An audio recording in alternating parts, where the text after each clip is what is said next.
Mini episode 1773 of the FDH Lounge is brought to you by Sportsology, delivering unconventional columns and webcasts about sports, TV, music, movies, and more. Follow them on the web at sportsology.com. The FDH Lounge. You'll want to schedule your life around it. A long time ago, on a gloomy, wet Cleveland spring night, two men stand alone amidst the late-night drizzle. Their voices echo across the vacant station parking lot as they debate the merits of the great American radio show that have been missing for far too long. On that night, an idea was born. That idea became the FDH Lounge.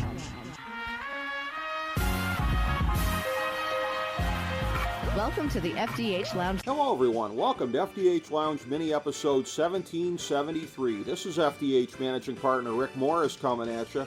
And today we've got our 2024 World Series preview. And for that, we have one of our favorite FDH Lounge dignitaries, one of the original ones after the originals, if you go back to the late 2000s here. One of the next group in after the originals, one of the very first ones in there. Russ Cohen was the first one in after the originals, but this gentleman not too far behind. Our great friend Steve Kallas, a co-host of the Kallas Remarks podcast, with another great friend in FDH Lounge dignitary, Joe Stazak, and of course, sports editor at the Westchester County Post, westchestercountypost.com. And again, Steve, a veteran of New York media, whether it be WFAN back in the day, SNY, etc. He has been quoted far and wide and hosted far and wide as far as New York media goes. And so, again, he knows a thing or two about a thing or two when it comes to the New York teams. Certainly the sport of baseball. He's one of our regulars on here that we talk baseball with, as well as, let me give a shout out here to another great friend in FDH Lounge dignitary, Ken Detweiler, who I hope to have back on with us sometime soon in the near future talking baseball. Ken is dealing with an awful lot of things here at the moment, some heavy things that he is dealing with, but we love you, Kenny, and can't wait to have you back on to talk baseball. In the interim, it's me and Steve breaking down the 2024 World Series. So, Steve, a pleasure as always to have you on, my man. How you doing? I'm doing well. Great to be with you. Great to do the show. Wish Ken could be a part of it, but I know maybe we'll get him for a recap after the World Series is over. If it works for him, that would be awesome. I can't wait till the next time it's the three of us breaking it down. I always have fun breaking it down with you.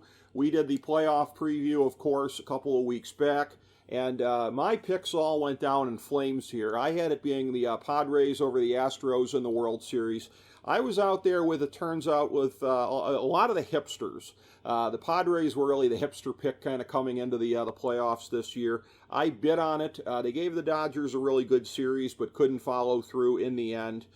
You said Dodgers over Guardians. You came very close on this. We were laughing about how that would have been a rematch of the 2020, or I'm sorry, not 2020, the Dodgers won it in 2020, the 1920 World Series when it was the Cleveland Indians against the Brooklyn Robins, and we were laughing about that, and I'm going to have more on that in a second here when we get into the history of the Dodgers and the World Series, but you picked one of these teams to make it here, and you came, I'll say, relatively close on another one. The ALCS was not necessarily that close. Not to say that there weren't some key things that could have swung it in the right direction if they'd all gone Cleveland's way, and I mean each and every one of them, because that's a team that always has no margin of error when they play the Yankees because of the cheapness of the ownership. But again, you came within a few things in Game 3, and Game 3 is the one they won, but Game 4, Game 5, maybe Game 2, a few things here and there, and you might have been right. Well, I think that's true, but I have to say, looking at it when we did this, whatever it was now, 2.5 weeks ago, I don't remember the exact date, but at that point in time, the Yankees did not have a closer. They had Clay Holmes, who had blown 11 saves, and Aaron Boone stuck with him, and then it became obvious he was not the answer. But Luke Weaver, frankly, came out of nowhere and became a big-time closer, and he had a really, really good series, except I think for one game. He's had a really, really good playoffs as the closer. But what the Guardians did in Game 3 with that incredible comeback, and then it looked to me like they were doing it again, because I thought it was going to be 3-0, the series is over. But what they did in Game 3 was incredible, the Guardians. What they did in Game 4, it looked like it might be incredible, that back-and-forth game. But at the end of the day, they found their closer, and they also came up with Mark Leiter, who is Al Leiter's nephew. I know that. Mm-hmm. Don't know if Mark Leiter's father pitched in the majors, but obviously Al Leiter did. But in any event, they wound up having Luke Weaver be the closer. Clay Holmes, although he had one bad game as well, he came out and was pitching better as a 7th or 8th guy. I mean, they have a real good bullpen. Not sure if it's better than the Dodgers, but the Yankees starting pitcher is better than the Dodgers. But I really thought the Guardians, after Game 3, during Game 3, 7th, 8th, even 9th, the Yankees up 3-0, this is over. But Guardians came back, they fought back in the next game, and then that was kind of it after they lost Game 4. But to their credit, they had a really good year, rookie manager, you know them better than I. But when I picked them, the Yankees did not have a closer, which I thought was huge in the playoffs, and you know better than I how good the Cleveland bullpen was. But I also think what happened to them is they got run ragged. And maybe it was including the earlier series that kind of wore them down, but Clase, come on, he was awful. Yeah. And these guys, when you go to the well now on these relievers, and please, I don't want to hear people compare any of these guys, including him, to Mariano Rivera. You understand Mariano Rivera's greatness more now that he's gone, and nobody can come close to doing what he did. And I don't think anybody will, to tell you the truth. But in any event, to me, the Yankees had no closer. You knew, although he got a little hot at the end, you knew Judge was not good in the playoffs. You knew Stanton was Babe Ruth-like. Maybe I'll get into that a little later because I have my own theories about Ruth and everybody else in the history of the world. And, of course, Soto, who is probably looking at a $500 million contract, maybe looking at a $600 million contract now because he's not Ohtani. He's not $700 million. That's Ohtani. He didn't pitch this year, obviously. But, the Soto, Judge, Stanton, it's going to be against the Ohtani, Betts, Freeman group. But I think the Guardians had an excellent season. I think they could have won that series, but the bullpen specifically, when Mark Leiter's pitching in big spots, you're like, really? And then he did well, and then Boone brought him back the next day, and he did well, and Luke Weaver came out of nowhere to be the closer, and when you took the pressure off Clay Holmes, he was really good. So that's not something I was expecting, and I don't think many other people were. And in terms of the Yankee lineup, they got the big three, but Stanton in the playoffs, no matter how bad he looks in the regular season, Joe, the guy hits home runs, he hits home runs, and that big three, if Judge gets hot, because Judge was like in the 150s for his playoff career, but he hit a couple of home runs in the piss against the Guardians, and I think this has a chance, in my view, to be a slugfest. Yankees Dodgers. I think so. A couple notes on what you said there with the bullpens. First of all, with Mark Leiter, as you pointed out, him and Al Leiter there. Al Leiter, of course, as anybody in this town could tell you, on the 97 Marlins. So I'd say those two right about now are ranking in public esteem in this town with Art and David Modell right about now, I think I would say. I would also say, speaking of 1997, I was at my favorite Mariano Rivera performance of all time, and that would, of course, be Game 4 in the bleachers of the 1997 ALCS. That was was Andy Alomar Jr.? Yes, that was amazing. That was amazing. I can barely remember, Joe. Rick, I can barely remember. That is, that's my all-time fave. But in terms of looking at this, there was an ESPN article earlier in the week, and it was like how the Yankees broke through and ended the 15-year drought. And it's one of those things where I'm a little bit cynical when I go to read something like that, because it's not, I'm not one of these whiners that's like, oh, it's going to have a pro-Yankee slant, but it's just like, writers a lot of times won't put something in a story because they're afraid of looking biased or something like that. I don't remember the name of this gentleman, but hats off to him for not being afraid of saying what he needed to say in the article, among other things. Among other reasons that they broke through after a 15-year drought, they didn't have to play the Astros. And this is reminiscent of, I used to talk about this back in the day with the Steelers. I used to make the old pro wrestling analogy that the Steelers paid off the Jets to take out the Patriots so they wouldn't have to play them. It was always somebody else. It would be the Jets, or it would be the Broncos with Jake Plummer. It would be somebody like that, because the Steelers could never beat the Patriots. And as much as I loathe Belichick and the Patriots, I'll put them over any time at the expense of the Steelers, me being a lifelong North Coaster. So I'm going to say the same thing here. There's a big old asterisk on that, but you know what? Hey, the Steelers had a lot of stolen glory in those years. They won 2 Super Bowls. So I don't rule out that the Yankees, with their stolen glory of winning the American League without having to go through the Astros, going through the Tigers and the Tribe, I will tell you this. One of my very, very good friends got very riled up about it on Facebook, the comments from, and it was obnoxious from, I think it was A-Rod and Jeter, but they got the easy path playing Cleveland. Well, okay, stop me when I'm telling lies is what they should have said, because you look at it here, and again, Cleveland basically played down to what these guys expected. I mean, they just, if you're going through a path that includes Kansas City and Cleveland, versus, we talked about this in the playoffs coming in, the National League, and just what a meat grinder it was going to be. And I thought the Mets were going to come out of the National League Championship Series. I got to take my hat off to the Dodgers. I mean, I underestimated them at every step along the way here, but they came through a meat grinder. The Yankees, not so much. And that is one of the things, as I kind of tip my hand a little bit about where I'm going with this thing, is that the Yankees did not have to go through a bunch of killers the way that the Dodgers did. That's 100% correct. And I will say, I just saw some numbers. No Freddie Freeman, they average 9 runs a game. Again, I think this is going to be a slugfest. I have a friend who wanted to play the over in virtually every game of the, certainly of the Mets-Dodgers. I hope he did, and I hope he parlayed it, because I think every game was over, whatever. I don't really follow over-unders, frankly, in baseball. But no Freddie Freeman, they average 9 runs a game. You got Tommy Edman, who was picked up, I think, from the Cardinals, right? Yep. And he is not only in the last game when he hit, he drove in, doubled in the first or second. He was batting cleanup, Tommy Edman, and he had a 2-run homer and a 2-run double in the first few innings, 4 RBIs. That led to kind of opening it up. He's the NLCS MVP. So I haven't even talked much about Ohtani, who, he had some incredible numbers. Did you see he was hitting like 800 or something? Yep. I mean, it's just incredible what he's done. Although, again, for me and the Babe Ruth, just remember, Ohtani didn't have to set foot on the field this year.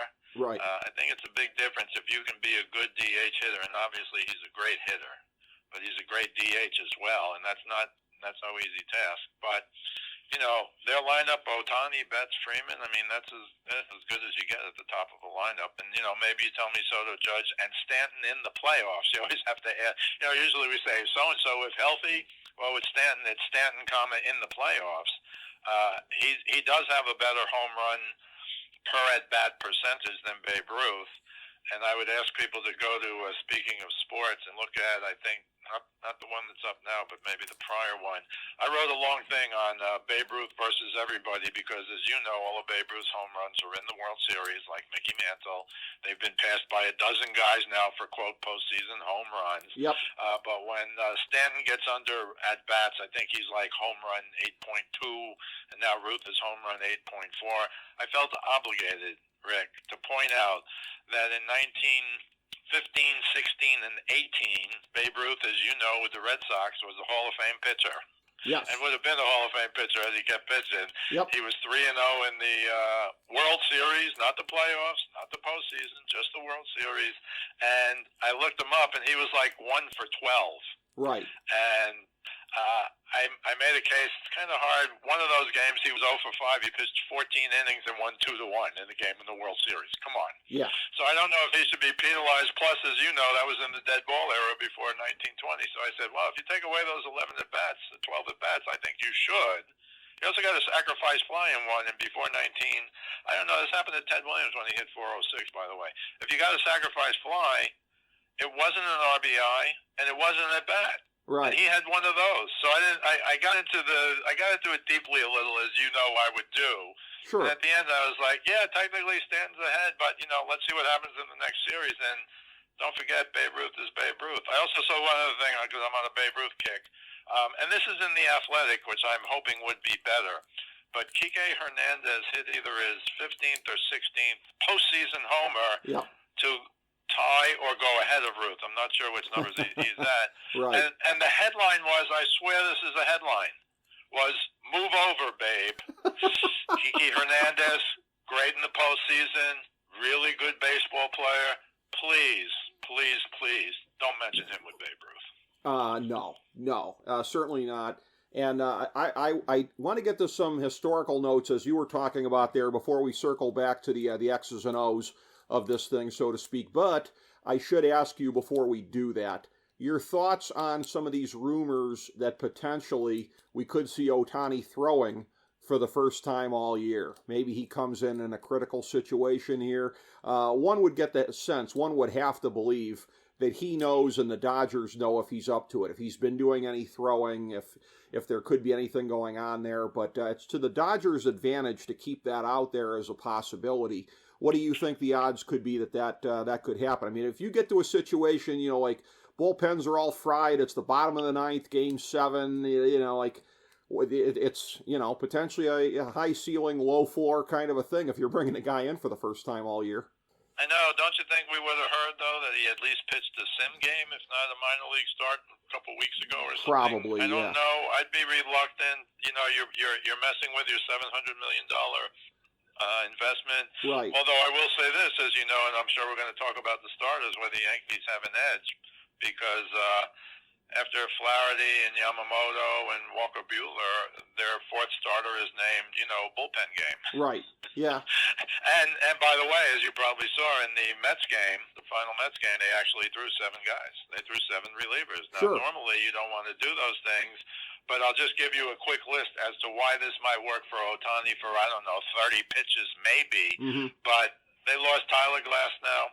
They lost Clayton Kershaw, who you know what I think of him. I think he's one of the greatest regular season pitchers ever, but he's not a big plus, and has not been a big plus in the playoffs. But Gavin Stone, Dustin May, there's a couple other guys, but they lost so many starters that they're showing up with 3, and they've already said, the manager already said they're going to have a bullpen game. I don't know if it's going to be game 3 or game 4, but they're going to have a bullpen game, and that might work. The Mets, I think, scored 5 runs, but again, wasn't that final game like 12-5 or something? I think the ERA in the bullpen games is like, 4-something or maybe even 5. But, the Yankees have done their own, bringing in, 3, 4, 5. This is the nature of baseball now. Yep. Hopefully we'll talk briefly at some point about Valenzuela. Just terrible that he passed away at 63. But, everybody talks about, his first 8 starts, he was 8-0 with 5 shutouts and 8 complete games. Right. And I remember the 81 World Series. Why? Because the Yankees were up 2-0, and this rookie sensation, Rookie of the Year, Cy Young, and World Series winner, he was the guy who shut out the Yankees in Game 3 to make it 2-1, to make it a series. And I thought that at the time, first, who is this guy? But then I thought at the time that was kind of the turning point. But those days are so far gone that even if you have 5 starters, and I don't know, Clark Smith, Lewis Heel, Nestor Cortez maybe, but they have Garrett Cole at the top. They have Rodon, who's been really good lately.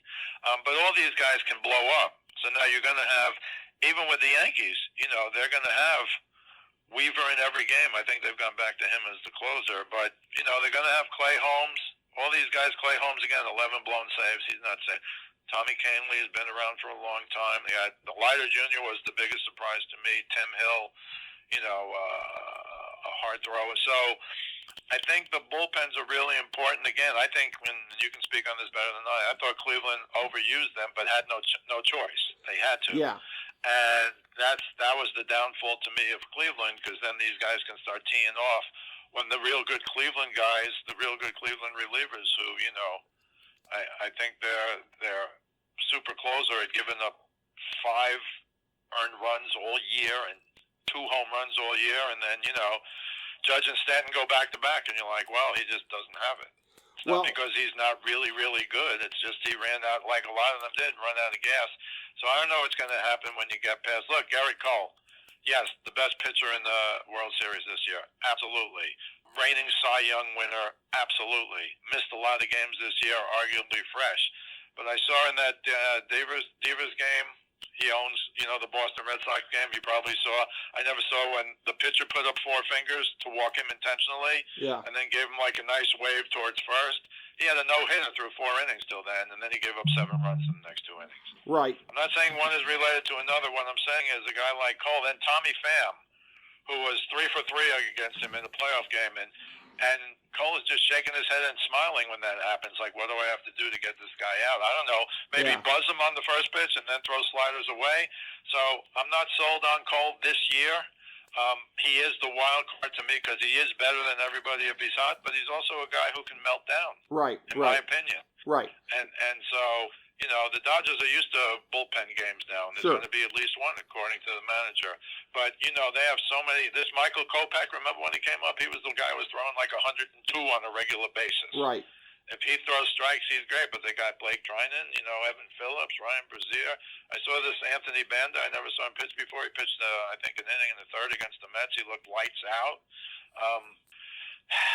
Right. I'm leaning Dodgers as well. It sounds like you are as well. You know, obviously if the Yankees win, I'll be happy. But I just don't know. Yes, they have the edge in starting pitching for sure. Why? Because they can trot out 5 bodies who are starting pitchers. Yeah. The Dodgers can only trot out 3. Sure. And, you know, it'll be all hands on deck in Game 7. You know how that goes if there is a Game 7.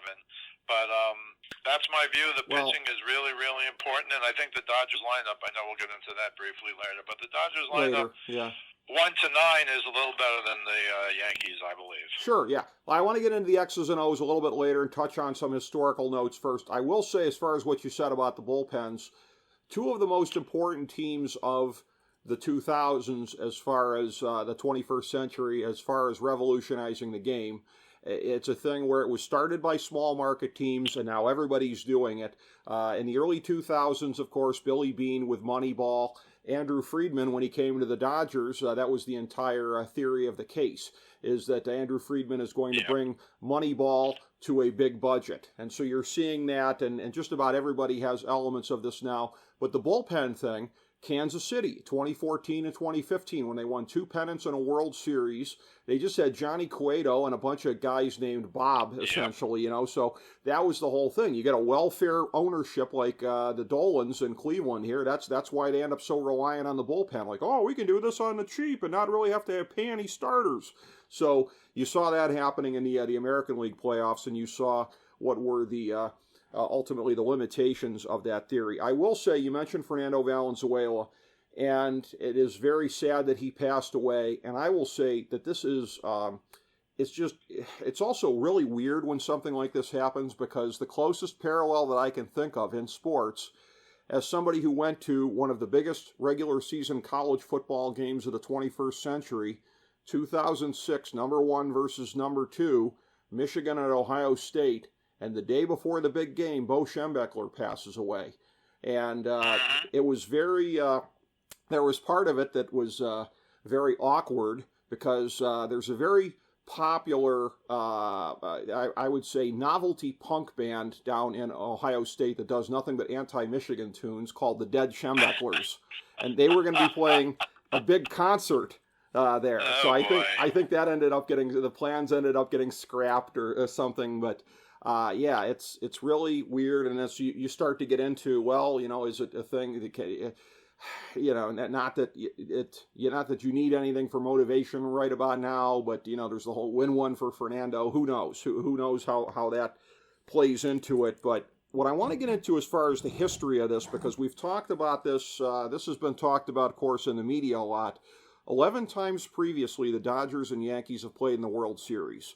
But I was looking at this, and I have a historical framing that makes me feel old, and it's going to make you feel even older, Steve. And here's what I mean by that.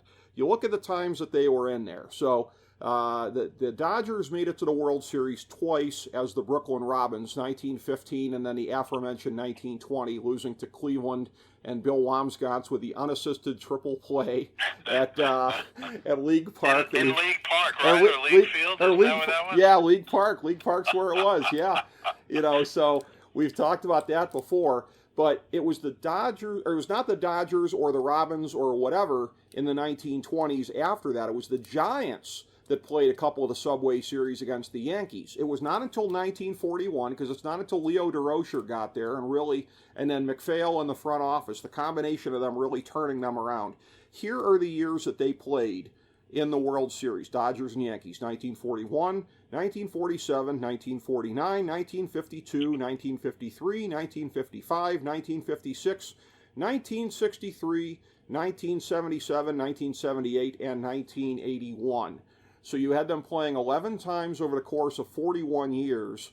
And essentially, although you can tell from the grouping of it here that it was in clumps, and that you had a 14-year gap at one point, 63 to 77, but on average, once every 4 years. So instead of once every 4 years going to the polls to vote for Tweedledum or Tweedledee, on average, you would have the Dodgers and the Yankees playing. But here's the thing that's going to make us feel really old. And as somebody who in my childhood remembers the tail end of the Dodgers-Yankees rivalry, okay? This is the middle third of baseball history, essentially. That's when that was. If you think about it, 41 to 81, that's pretty much, if you divide up baseball into thirds, that was the rivalry that dominated the middle third of that. Does that make you feel a little older? Because it makes me feel older thinking about that. It does, and I remember, although my father told me I wasn't around for it, but, the Dodgers and Giants, like, he used to tell me, he goes, I don't know what the big deal was about Bobby Thompson's home run off of Ralph Branco. They were just playing to lose to the Yankees because the Yankees had won in 49 and 50, and they would go on to win in 52 and 53. But as you also know, the first one ever was 55 when Johnny Padres shut out the Yankees in Yankee Stadium in Game 7. And I only, again, heard from my father about it because that's the one in Game 1 where Jackie Robinson stole home and he was probably out. I saw a super slow motion picture of it once. He looked like he was out by an inch, but he was safe, and Berra jumps up and gets in the umpire's face and stuff. And then I later saw an interview with Mantle and Whitey Ford, and they said, we don't understand why he did it. They were down 2 runs. Which I never knew. So he cut the lead to 1, but a lot of the Dodgers say, well, he really sparked us with that, and that's how we won the World Series. Coupled with Johnny Padres, with a shutout in Game 7. But they could not beat the Yankees. They had never beaten the Yankees, and that was the first one. And then, I vaguely remember 63 with Koufax, because Koufax I still think is the greatest pitcher ever. I know he was only great for those 5 or 6 years, but when you look at what he did, unanimous Cy Youngs when they only gave out Cy Young to one pitcher, eventually it was one in both leagues. And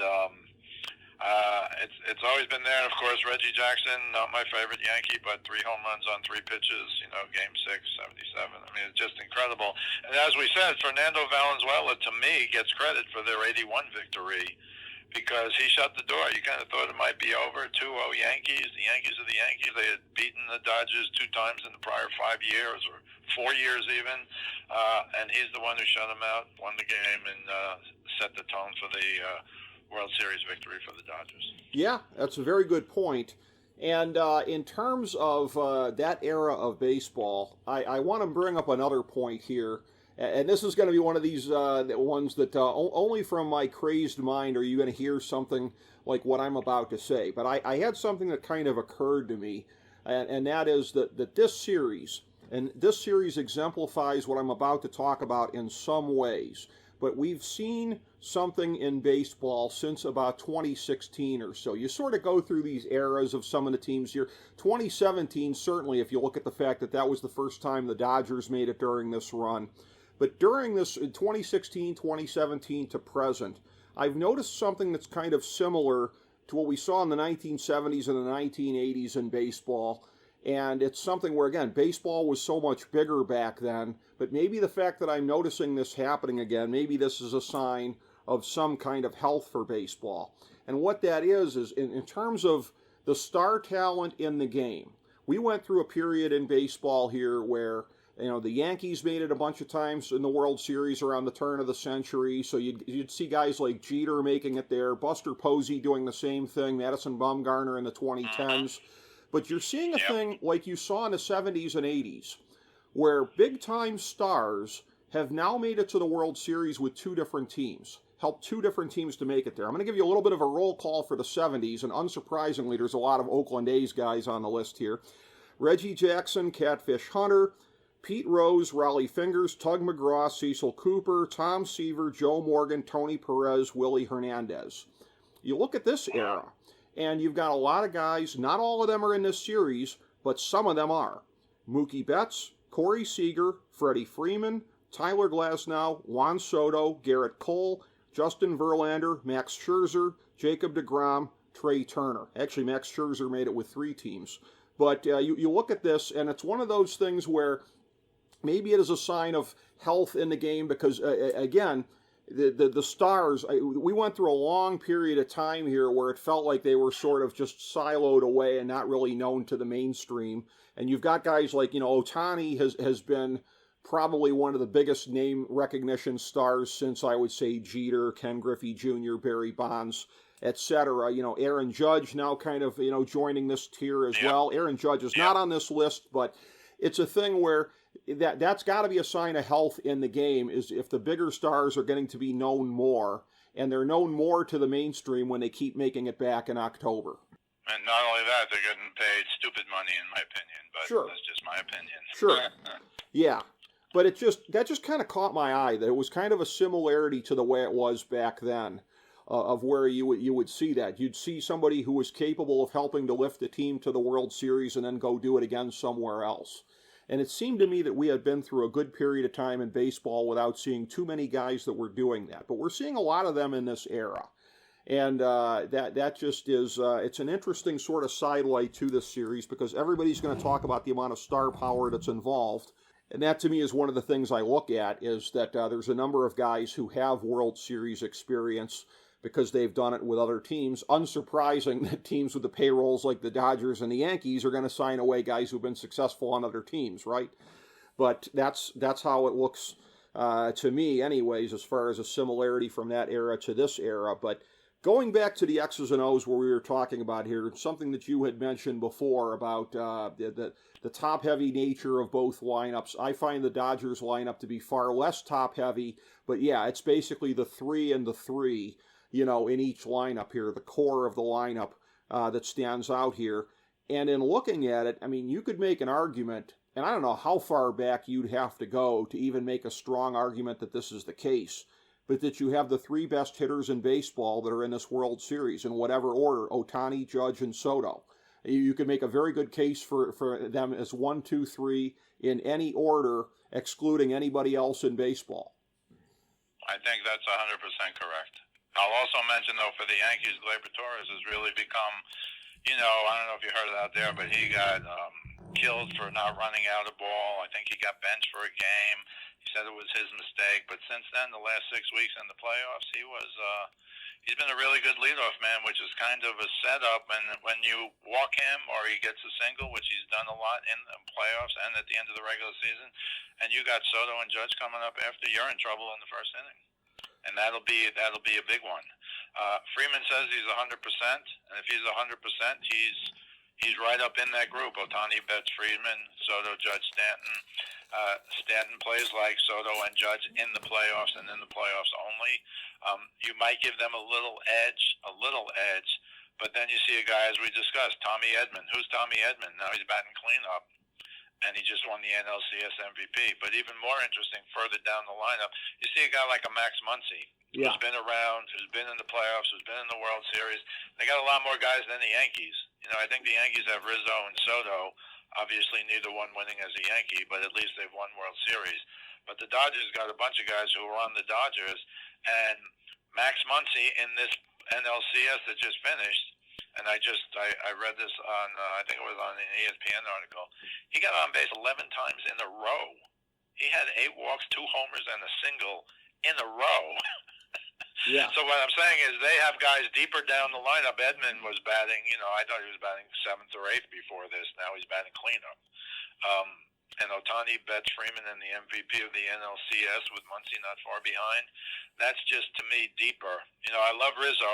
I don't know what happened to him field-wise. I always go back to that concussion last year. When he got a concussion, he played like 6 more weeks after the concussion. Then he was diagnosed with a concussion.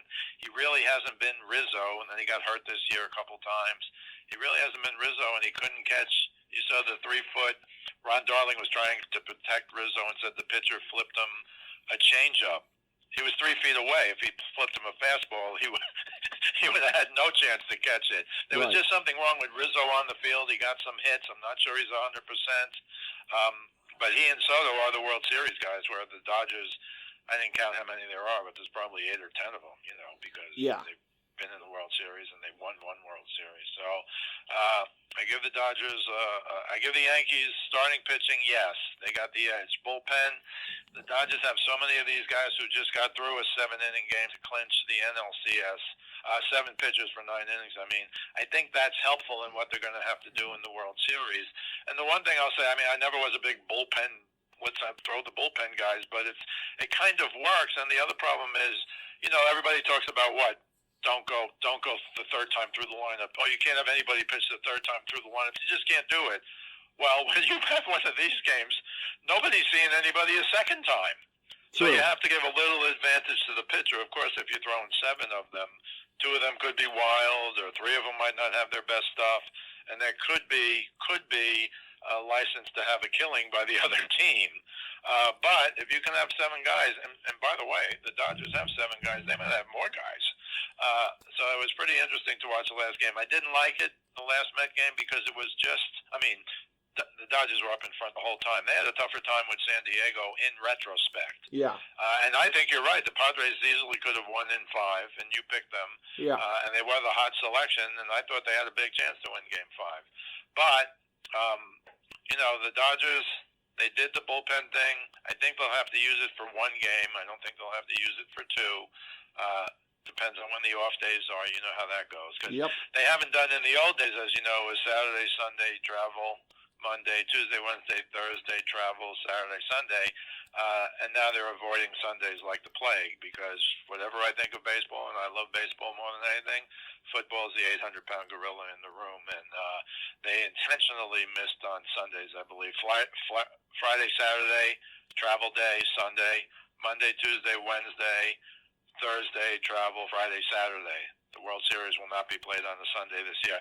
I'd like to know that stat, although maybe they've done it in the past, Rick, and I've never really noticed it. But I noticed it this year. Oh, yeah. They generally stay away from Sundays now because of the strength of Sunday Night Football. That being said, it really is a matter of pick your poison for baseball, because undoubtedly they're going to do better Saturday night. But Saturday night, again, you've got college. I mean, between NBC, ABC, ESPN... ESPN2, you've got a whole bunch of college games that are going to be biting into you. Right. So it is a matter of picking your poison here. But I got a couple questions I want to pose to you, and these are things that I think are going to be questions that may have a lot to do with tipping the balance in the series here. So we've talked about this, again, as far as Stanton goes. You talked about his strength in the postseason. But that wasn't necessarily anything we foresaw coming in. So in terms of something unforeseen, the way that he broke out in the postseason, especially what he did in the Cleveland series here, versus the Dodgers at one point, what was it, 30 innings in a row, I think, scoreless baseball from that. Yeah, 33 tied the all-time record. From that pitching staff. So if we're going to be looking at things that we would have thought were very unlikely coming in, or at least somewhat unlikely coming into the playoffs, which one do you think is more likely to go forward? I would say, based on the amount of the layoff here from the end of the last series to this series here, I think that always benefits the pitching. It gives them a chance to get fresher again at this time of the year when they really need it. Sometimes it chills the hitters off at a very inopportune time.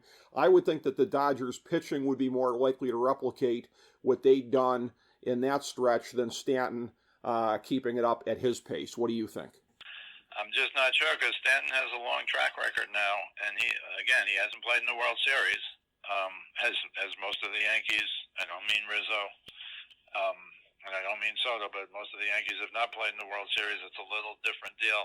I'm not sure, because Stanton has shown in the playoffs, I don't know how he does it. You watch him during the regular season, he misses, on a regular basis, he'll miss pitches by a foot.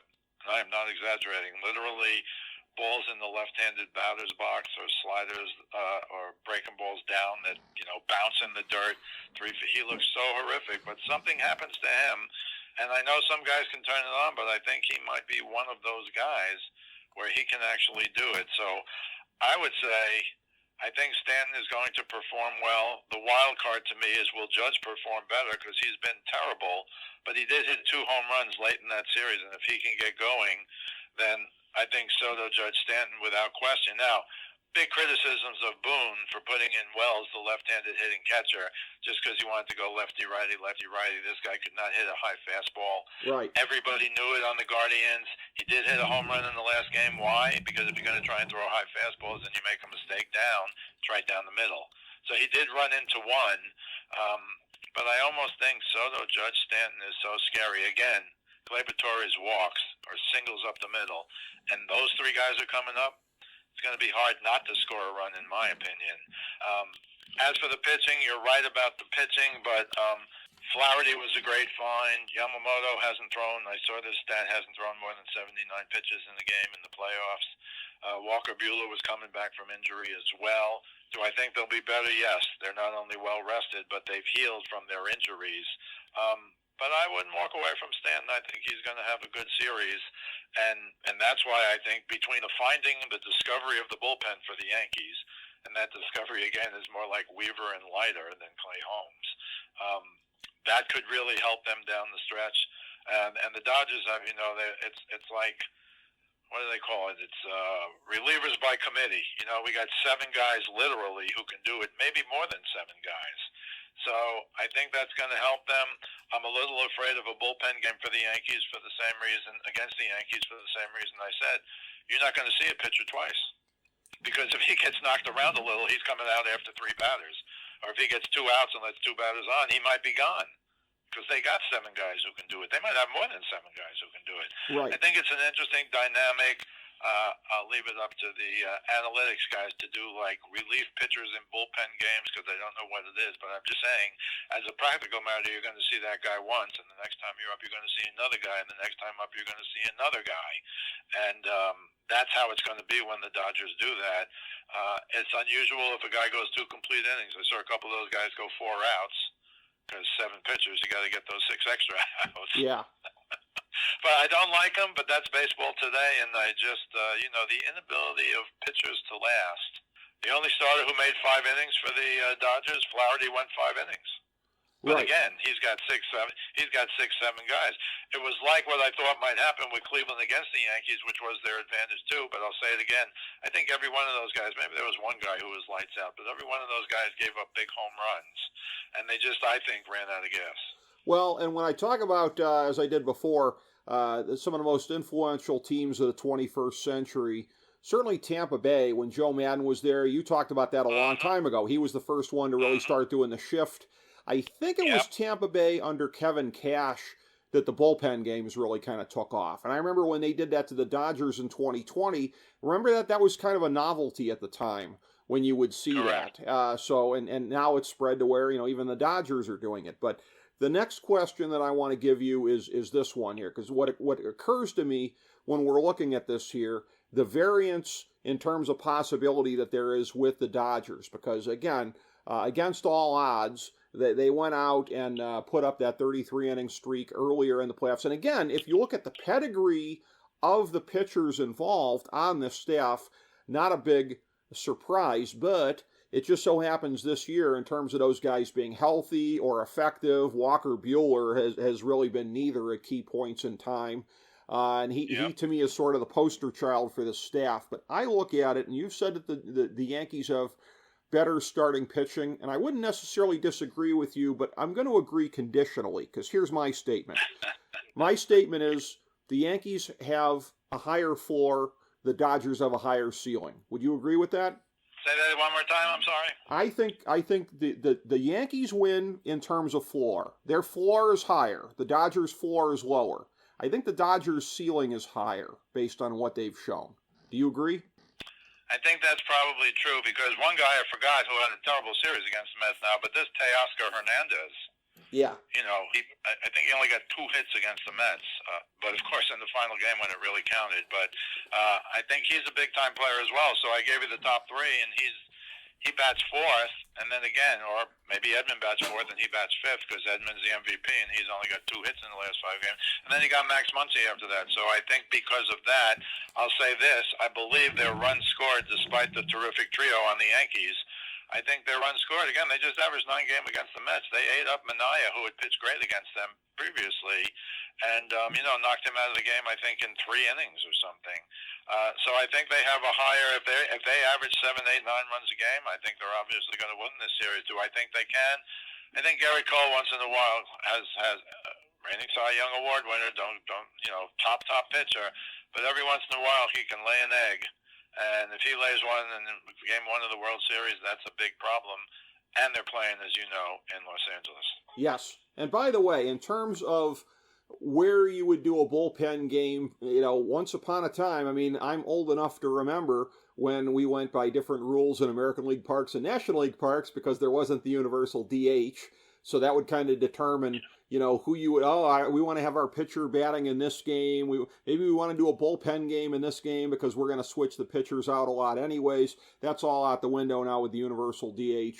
And by the way, if there wasn't the universal DH, clearly the Dodgers wouldn't even be here at this point in time because Ohtani really wouldn't be able to play the field anywhere with his arm injury. Point. So, that rules change essentially is one prime reason that the Dodgers are able to be here, because if you take Ohtani out of this offense, what are they, an 85-win team at best, basically? So, yeah, that's really made the difference for them. Before we get to picks for the series, are there any other aspects of this matchup that you want to get to that we haven't talked about yet? Not really, because I got Hernandez in there. I forgot to even mention him, which was a mistake. But I think I think the Dodgers have a deeper lineup. I think the Yankees have better starting pitching. I think the bullpens are almost equal now. If the new Yankee saviors in the bullpen, Weaver and Leiter, if they can still pitch the way they've pitched, they have a real good bullpen. Again, to me, the Tynan guy is an excellent reliever. They have 3 or 4 really good relievers, but they have 7 relievers who can go in and pitch an inning, as they did the other day. So I think it's an evenly matched series, but I do give the Dodgers the edge, and I am saying mainly because of their deeper lineup, and I think they will score more runs than the Yankees. And as we know, Rick, that's the name of the game. Well, it is, and particularly this year with all of the shootouts that we've seen in postseason baseball. You hear a lot of this, the pitching has the advantage over the hitting in October. Well, somebody forgot to send out the memo this year because clearly that hasn't been the case this year, and that's where I agree with you. I will say, again, you've mentioned Rizzo a couple of times. He is not somebody that I mentioned before as one of the big stars to make it to the World Series with 2 different teams because he's not now what he was with the Cubs. Now he's pretty much washed. As we basically covered, but with the Cubs he was a star, and I will say, whenever he had any kind of moments during the American League Championship Series, all the Cleveland fans were like, "Oh, I hate that guy." So people remember things forever in this town, but he's obviously not that guy anymore. But as you and again, just the depth of the lineups here, I agree with you. That's kind of why I give the edge the same way to the Dodgers. I'm going to say Dodgers in 6. I could make a case for it going 7, but I'm going to try and learn the lesson that I need to learn from previously in the playoffs because my picks have just been garbage to this point. You look at it ahead of the time in the series. Oh, the series is going 7. But you have to try and kind of game it out as far as like, well, what happens if the series starts this way or that way or whatever. Like you said, if Garrett Cole does not have a good outing early on, the Yankees are in big trouble. So there are any number of factors that could influence the series towards the Yankees or make it an even shorter series win for the Dodgers if it goes a certain way. So you have to try to kind of game this out, much like the presidential race here, which is down to a less than 1 percentage point in the 7 swing states here. There's any number of factors as we're looking at the World Series here that could swing it one way or another. But, depth of the hitting in the lineup here, that's the reason I'm going to go with the Dodgers. I have underestimated them to this point here. I could say the same for the Yankees, except I picked the Yankees over Cleveland when I was making my picks on Twitter, but that wasn't a real hard one for me, looking at how outmatched Cleveland was, especially on paper. That's not giving the Yankees a ton of credit for saying you're going to get past a team with a payroll that is, made up of 13 cents and a piece of bubblegum lint. So, if that's the only difference there, that I didn't underestimate the Yankees as much, that's not much of a difference. But I'm going to say Dodgers in 6, Steve. Yeah, well, I picked the Dodgers over the Guardians, as you know, in our preview, and I'm going to stay with Dodgers, and I'm going to go with you on Dodgers in 6. When the manager says bullpen game either 3 or 4, I think if Flaherty, Yamamoto, and Buehler are healthy and can start, I think you got to pitch Buehler in Game 3 because you want him around for Game 7. If you wait that extra day, I can't do the days really in my head, but if you wait that extra day. So he would pitch, let me see, Friday, Saturday, Game 3 would be Monday, and Tuesday, Wednesday, off day Thursday. I think he might have to pitch on short rest. But if they go bullpen game in Game 3, now this may be, are they up 2-0? Are they down 2-0? Is it 1-1? But if you want Buehler at least able to contribute something in Game 7, he's got to pitch Game 3. Right. And then you go bullpen Game 4. And then I think you'll have Flaherty and Yamamoto back. So that's I don't know if he said that just to try and confuse people, but I think, again, if you're thinking it's going to be a 6 or 7 game series, which most people think that it's going to be, then you got to have a guy like a Buehler pitch Game 3 to get that extra day as opposed to pitching Game 4. I would agree, and I think that, again, as you say, some of this will be circumstantial based on the way that the series starts out, but yes, they're going to have to keep an eye on if this thing goes 7, how do we want it playing out as far as the availability of the pitchers. So that part of it is going to be key, but it's going to be a classic series to watch, no pun intended. It's going to be a great one. I will just say, again, as somebody who is such a hater as far as, the way that sometimes it seems like MLB sticks its thumb on the scale here. We had record low ratings last year with Texas and Arizona. I know it won't be the same, but I'm hoping it just ekes by on this one here, because I'm hoping that the agenda of Fox Sports and everybody else for, let's get the glamour teams in at all costs, I'd like to see that fall flat on its face, even though I don't think it's going to. I think it's going to be further incentivized by the ratings that they're going to pull in here. But we shall see. It'll be a great series, very entertaining. For most of us in the Heartland, little to no rooting action here in the series, but it will be fun to watch, and it's always very, very much fun and informative and entertaining to break it down with you, Steve Kallas. Thank you so much for being here today, my friend. My pleasure. Just one thing, I actually wrote down the days of rest now, and if Buehler pitches the 3rd game on Monday as opposed to the 4th game on Tuesday, he'll have full rest for the Game 7 on Saturday, and I'd be shocked if they don't do it that way. But yeah, always a pleasure doing this with you, Rick, and I hope we get Ken back sometime, maybe at the end of the World Series, if not certainly for spring training next year. I'll be really looking forward to that. Absolutely. I'm looking forward to the next time it's the 3 of us, but anytime it's even the 2 of us here, Steve, it is always great. Thank you so much, buddy, and thank you, everybody, for tuning in to FDH Lounge, mini episode 1773.